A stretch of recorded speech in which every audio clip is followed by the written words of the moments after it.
เราพยายามจะสร้างให้งานมัน timeless แล้วก็เหมือนสร้างจักรวาลของเราเองอะไรเงี้ยครับจะย้อนไป100 ปีก็ได้หรือจะไปข้างหน้าอีก100 ปีก็ได้มันคืองานศิลปะ1 ชิ้นที่สร้างมาจากคน3 คนที่ใช้ชื่อว่า Slot Machine ฟังเพลงเอามูดนำเอาความรู้สึกนำมันควรจะออกมาเป็นแบบนี้ต้องบ้าขนาดไหนถึงจะให้มีจำนวนเยอะขนาดนี้แล้วใส่อะไรเป็นในนั้นวะก็เพราะไอ้ความอยากได้ต้องได้ของเราความเฮี้ยนกระหือรือที่จะมีมันก็เลยเกิดสิ่งนี้แหละสิ่งนี้มันต้องเกิด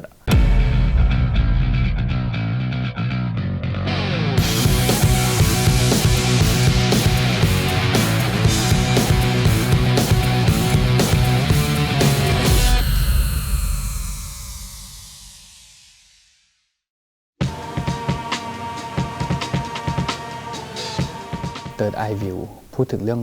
ความคิดแล้วก็มุมมองที่มีเกี่ยวกับ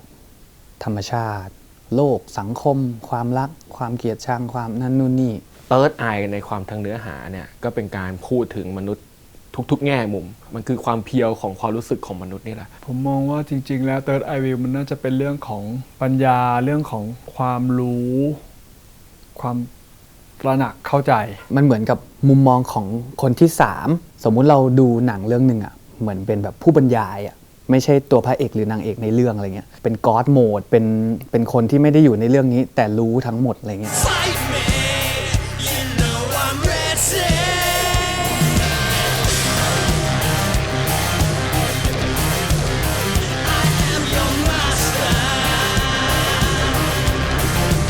จำนวนเพลงมีทั้งหมด14 เพลงซึ่งเลนส์ของเพลงเนี่ยมันกว้างมากมันมีเพลงที่น้ำหนักเบาจนถึงน้ำหนักที่มันเยอะมากแต่ทุกเพลงเนี่ยมันเกิดมาจาก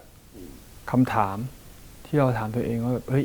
เรารู้สึกอะไรเราทำอะไรเพลงทุกเพลงเนี่ยมันก็จะพูดถึงเรื่องปรัชญาหรือความคิดหรืออะไรอย่างนี้ใช่ไหมตามสไตล์ของ Slot Machine มันก็จะพูดในหลายๆประเด็นหลายๆเรื่องก็กว้างมากคือเรื่องความรักก็มีเรื่องการเมืองก็มีเรื่องยูโทเปียก็มีอุดมคติอะไรอย่างเงี้ย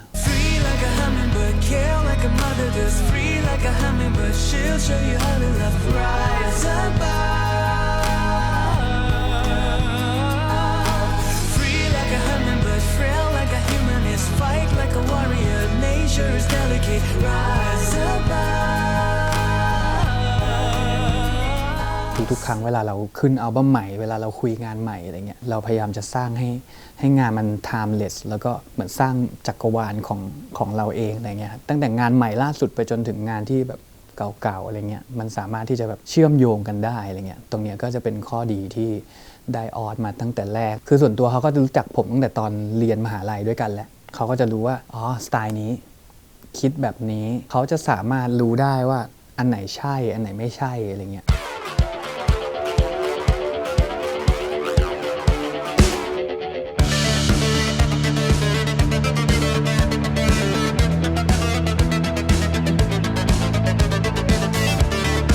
เริ่มมาทำงานให้สล็อตได้เนี่ยก็คือพอดีเป็นเพื่อนกับเฟิร์สนะครับอยู่มหาลัยเดียวกันแล้วก็คณะเดียวกันมีบางอย่างที่คล้ายกันก็คือความชอบส่วนตัวไม่ว่าจะเป็นภาพยนตร์นะครับหรือว่าดนตรีเฟิร์สก็เลยเห็นว่าเหมือนพูดจาภาษาเดียวกันสามารถถ่ายทอดงานต่างๆให้เขาได้ก็เลยชวนมาร่วมทำงานด้วยกันตั้งแต่ตอนอัลบั้มเกรย์นะครับผมแล้วก็ทำเรื่อยๆมานะครับผมเราทำดนตรีเราทำเพลงอะไรเงี้ยเราก็อยากจะให้เพื่อนคนนี้เขามาช่วยดูเรื่อง Art Direction หรืออะไรไปทุกเรื่องเลยถึงเรื่องฟอนต์ชื่อวงชื่อเพลงโลโก้อันนี้สีที่นำมาใช้รวมไปถึงแพคเกจจิ้งจะทำออกมาเป็นรูปแบบอย่างไรถ้าอันที่ Masterpiece ในตำนานก็คือ6เหลี่ยมอัลบั้มเกรย์3เหลี่ยมอัลบั้มเซลก็เลยคิดว่าอันนั้นเนี่ยมันทำแล้วรู้สึกว่ามันเวิร์กมันไม่ได้แค่ชอบกันเองแต่มันประสบความสำเร็จด้วยในแง่ของรางวัลหรือว่าการยอมรับอะไรเงี้ยก็เลยคิดว่าเอาอัลบั้มเซลกับเกรย์เนี่ยดึงกลับมาหาบางอย่างที่ทำไมมันถึงเวิร์กจริงๆแล้วตอนที่คุยกับเฟิร์สครั้งแรกเลยเฟิร์สเอาเดโมเพลงมาให้ฟังนะครับผมฟังอยู่หลายเพลงแล้วรู้สึกว่าเฮ้ยทำไมมันคุ้นจังเลยฟังแล้วแบบชอบโดยทันทีเลยนะครับเพลง Bangkok เพลงอะไรต่างๆคุยไปคุยมาแล้วแบบเฮ้ยทำไมมันมีกลิ่นเหมือนเพลงตอนอัลบั้มเซลจังอะไรเงี้ยเฟิร์สบอกนี่แหละ หลายเพลงในอัลบั้มเนี้ยคือเพลงที่ถูกเขียนและทำไว้ตั้งแต่ตอนอัลบั้มเซลล์ฟังเพลงเอามูดนำเอาความรู้สึกนำมันควรจะออกมาเป็นแบบนี้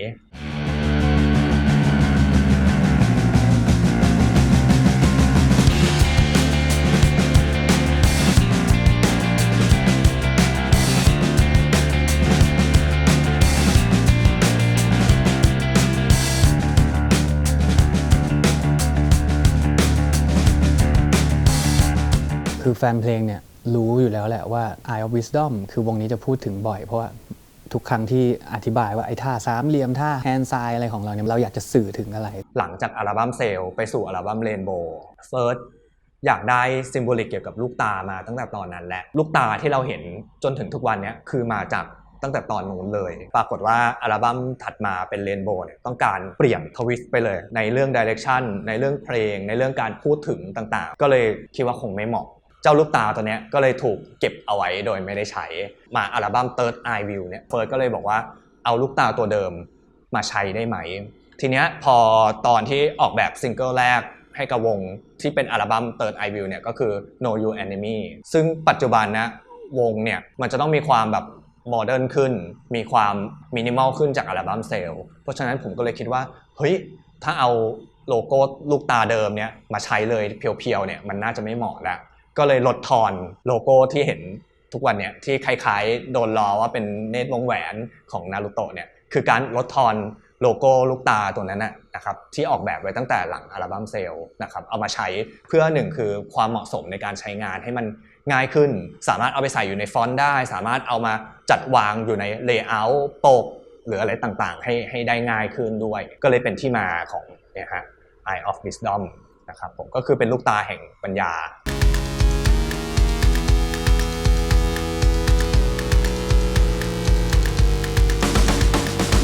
ผมพยายาม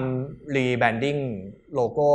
วงเนี่ยให้อยู่เรื่อยมาไม่ว่าจะเป็นตั้งแต่หลังจากอัลบั้มเซลก็จะเป็นอัลบั้มเรนโบว์หรือก่อนที่จะทำอัลบั้มเนี้ยผมพยายามจะรีแบรนด์วงแต่ว่าสุดท้ายแล้ว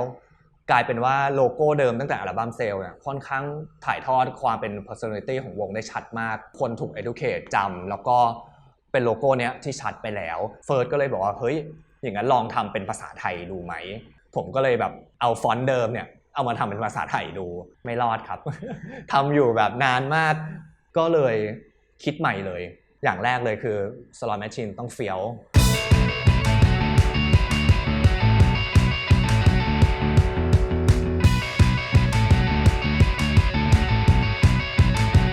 ทีนี้อันถัดมาก็คือ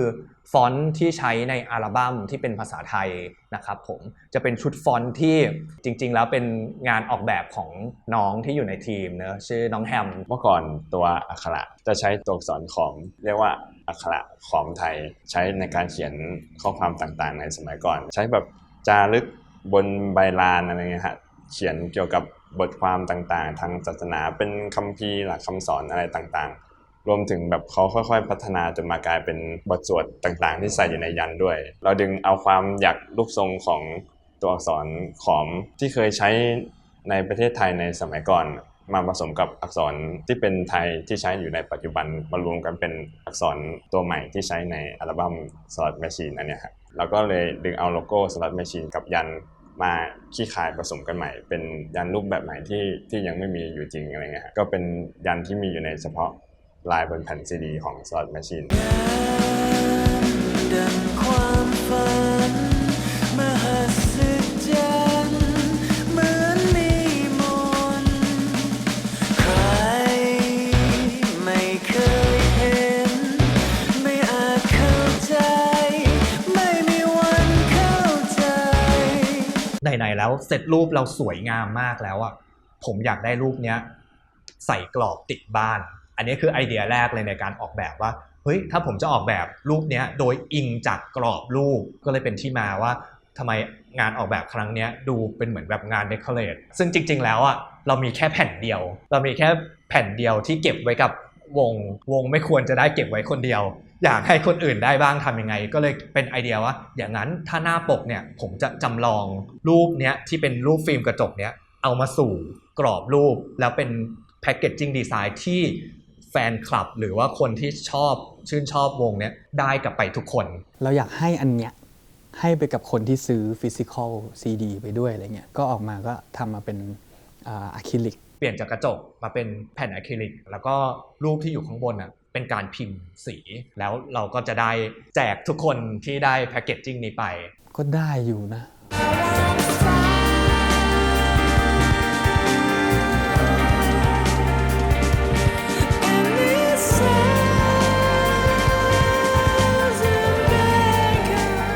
รูปเดียวผมว่าไม่หนำใจผมก็เลยเอารูปที่ถ่ายวันนั้นนะมาใส่เป็นเหมือนรูปที่เปลี่ยนได้เอาฟิล์มกระจกออกเอารูปสมมติว่าอยากโชว์รูปพี่เฟิร์สก็เปลี่ยนรูปพี่เฟิร์สมาใส่เป็นหน้าปกได้วันนี้อยากได้รูปพี่วิทย์อยากได้รูปพี่แก๊กก็สามารถเอามาเปลี่ยนได้ครับผมโดยยังเป็นกรอบเดิมนะครับพอเราเปิดโปสการ์ดออกมาเราก็จะเจอตัวดิจิแพ็คนะครับดิจิแพ็คก็คือตัวแพคเกจจิ้งซีดีที่ตัวเนี้ยที่ผมล้อเลียนจากอัลบั้มเซลมาก็จะมีตัวแจ็คเก็ตมีเปิดออกมาการเปิดออกมาก็จะล้อเลียนเหมือนกันเป็นบานพับเปิดออกมามีรูปศิลปินแต่ว่ารูปครั้งเนี้ยก็จะเป็นดิเรกชันของอัลบั้ม Third Eye View นะครับผมก็จะเอารูปถ่ายเนี่ยใส่เป็นเหมือนล้อเลียนรูปถ่ายโบราณที่กรอบเป็นกระดาษนะครับก็จะเป็นรูปวงก็จะเป็นเฟิร์สเป็นแก๊กเป็นพี่วิทย์นะครับทีเนี้ยพอเปิดออกมาข้างในจะประกอบไปด้วยโฟโต้บุ๊ก50 กว่าหน้าเยอะมากคือแบบบุ๊กเลต52 หน้าต้องบ้าขนาดไหนถึงจะให้มีจำนวนเยอะขนาดนี้แล้วใส่อะไรเป็นในนั้นวะเป็นโฟโต้บุ๊กแล้วก็เนื้อเพลงนะครับผมเป็นรายละเอียดต่างๆแล้วก็เป็นเครดิตคนทำงานของอัลบั้มนี้เราจะเห็นได้ว่าก่อนจะออกมาเป็นอัลบั้มนี้ใช้คนทำงานเยอะมากแล้วก็รูปที่เราไม่ได้ปล่อยออกมาในตัวแคมเปญแบนเนอร์โปรโมทอีกด้านหนึ่งก็จะเป็น CD นะครับจะเป็นสลีป CD จะทำเป็นล้อเลียนเกรดโฟของไวนิลแล้วกลางออกมาก็ครั้งนี้เราจะแถม CD ถึง2 แผ่นเพลงสากลกับเพลงภาษาไทยนะครับก็จะดีไซน์ออกมาเป็น2 สีทองกับสีเงินก็ล้อเลียนเรื่องความเชื่อเรื่องเงินทองความมั่งมีโชคลาภต่างๆนะครับแน่นอนผมมีไม้เด็ดอยู่อย่างหนึ่งก็คือของที่ระลึกเป็นผ้ายันสล็อตแมชชีนนะครับด้วยรักและศรัทธาของสล็อตแมชชีนก็จะเป็นรูปวงผ้ายันที่สำหรับคนที่พรีออเดอร์เท่านั้นสำหรับผมพิเศษมากเพราะว่าผมใช้โรงงานที่ผลิตผ้ายันจริงๆในการผลิตตัวนี้BNK เขามีจับมือเขามีแบบภาพมีโฟโต้บุ๊กอะไรอย่างงี้ใช่ไหมเราเป็นวงล็อกเป็นอะไรอย่างงี้เราก็แถมเหมือนกันแถมยัน อันถัดมาก็คือโปสเตอร์รูปวงที่เป็นหน้าปกที่เป็นรูป identity ของปกนี้นะครับก็คือจะเป็นรูปหน้าปกขยายใหญ่เป็นโปสเตอร์ไซส์40 เซนแถมไปให้ด้วยอยู่ในนั้น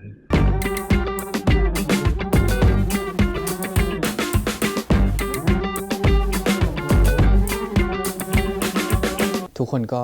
คงจะรู้ถึงเรื่องราวเบื้องลึกเบื้องหลังในการทำงานชุดนี้นะครับแต่ว่าสล็อตมันก็ต้องมาทางนี้แหละถ้าผิดไปจากนี้ก็คงไม่ใช่เราเหมือนกันอะไรเงี้ยแพ็กเกจที่ใช้เทคนิคเก่าที่ภาพมันออกมาเป็นในลักษณะเก่ามากๆนะฮะหลายร้อยปีกับเพลงที่มันออกมาแล้วรู้สึกว่ามัน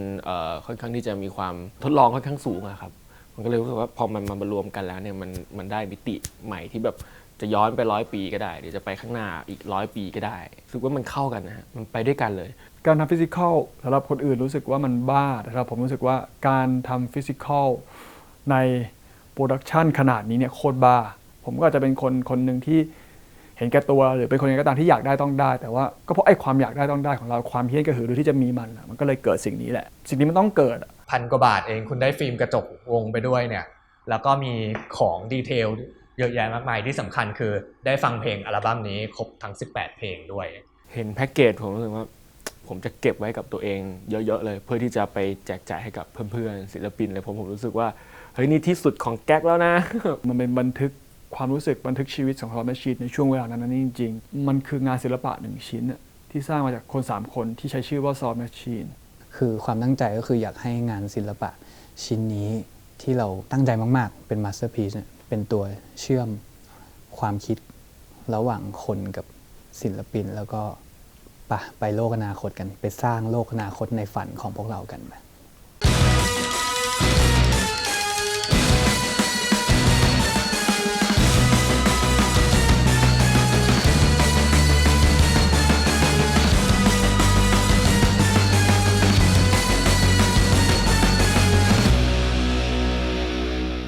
เฟี้ยวๆอ่ะจิ้วๆ พุ่ง ดึง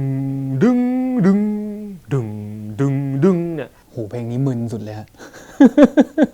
มันคืออะไรวะ โห